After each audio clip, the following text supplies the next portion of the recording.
Today we're jumping into the incredible story of how two very different Caribbean islands, each with its own wild history, came together to form the modern nation of Trinidad and Tobago.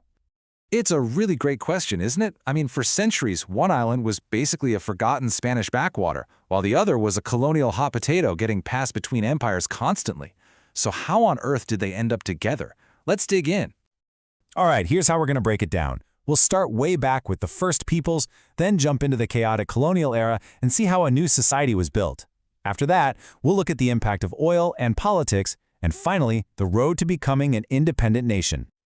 Okay, first things first. To get the real story of Trinidad and Tobago, you have to go back way before Columbus.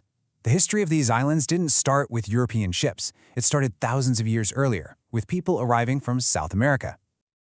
Just look at this timeline. The depth of history here is amazing. We're talking 4000 BC. That's when the Ortoiroid people set up the oldest known settlement in the entire Eastern Caribbean. Over thousands of years, other groups followed, like the Salatoid and Barrancoid, leading up to the Merodeo peoples, the ancestors of the Arawak and Carib-speaking tribes who were there when the first Europeans arrived. So, when the Spanish showed up, it was a complete catastrophe for the indigenous people. They were forced into something called the encomienda system. Now, on paper, it was framed as a deal. You work for us, we protect you, and convert you. But in reality, it was slavery. Plain and simple. That, plus new diseases, just wiped out the native population. All right, let's move into the colonial era. For the next 300 years, Trinidad and Tobago get caught up in this massive game of empire. But you know what's funny? Their experiences were like night and day. This comparison just says it all. Spain claimed Trinidad, didn't find any gold, and basically forgot about it for 3 centuries. By 1772, there were barely over 300 Spaniards in the capital. But Tobago? Oh, Tobago is a totally different story. Its location made it a strategic prize, fought over and traded between the Dutch, French, British, and even the Courlanders. That's from modern-day Latvia. For Trinidad, the big turning point, the real game changer, comes in 1783. The Spanish are getting desperate to do something with their neglected island, so they issue the Cedula of Population. It was basically a giant open invitation offering free land to any Catholic settler and the enslaved people they brought with them. French planters, looking for stability, absolutely jumped at this. And the impact? Whoa, just look at that number. A 540% population increase in only 2 decades. That is absolutely insane. This one policy completely transformed Trinidad from the sleepy outpost into a booming plantation economy. And all of a sudden, the island was very valuable. And you know what happens when a place suddenly gets valuable, right? It gets attention. In 1797, a huge British fleet sails in.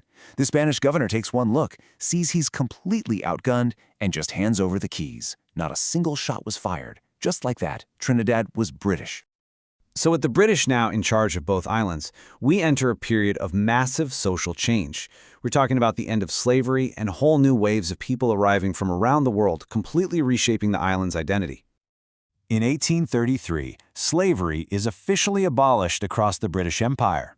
Sounds great, right? Well, there was a catch.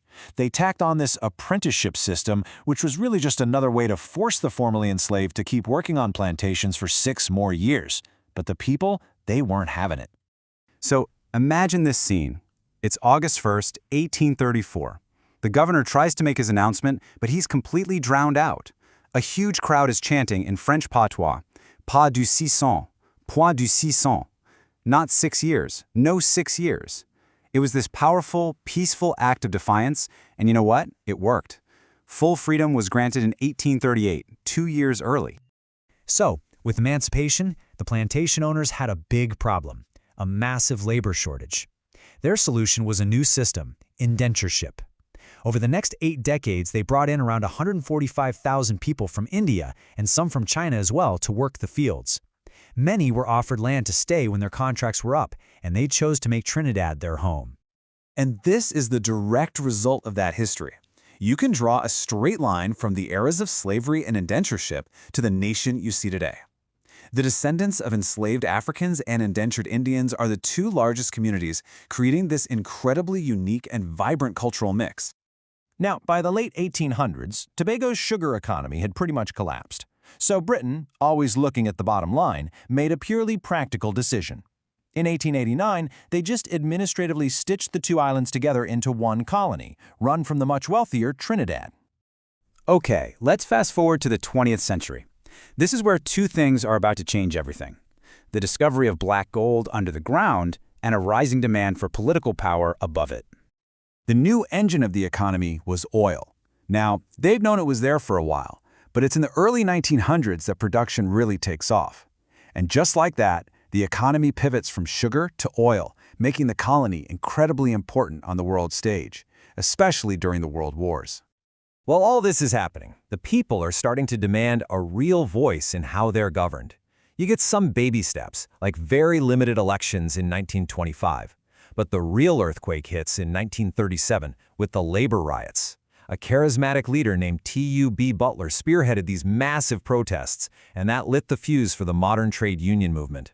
The push for real representation accelerated, and by 1946, they'd won the right for every adult to vote. And that brings us to the home stretch, our final chapter. The journey from being a colony with voting rights to becoming a fully independent nation, ready to make its own way in the world. Now, the first crack at independence was actually a group project, this thing called the West Indies Federation, which brought a bunch of British islands together in 1958. But then the biggest member, Jamaica, decides to leave. Trinidad's leader, Dr. Eric Williams, delivered the stone-cold classic line, 1 from 10 leaves naught. He was basically saying, well, the math doesn't work anymore. The project's dead. We'll have to go it alone. And from there, the last pieces fall into place pretty fast. Eric Williams' party comes to power in '56. And by August 31st, 1962, Trinidad and Tobago is a fully independent country.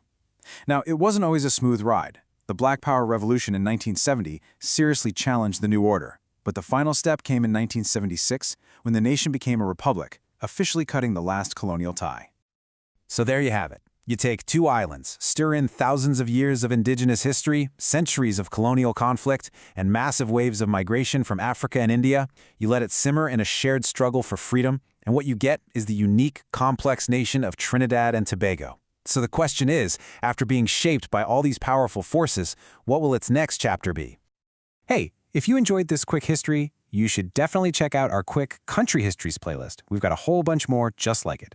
And of course, make sure to subscribe to Notebook Summaries so you don't miss our next explainer. Thanks for watching.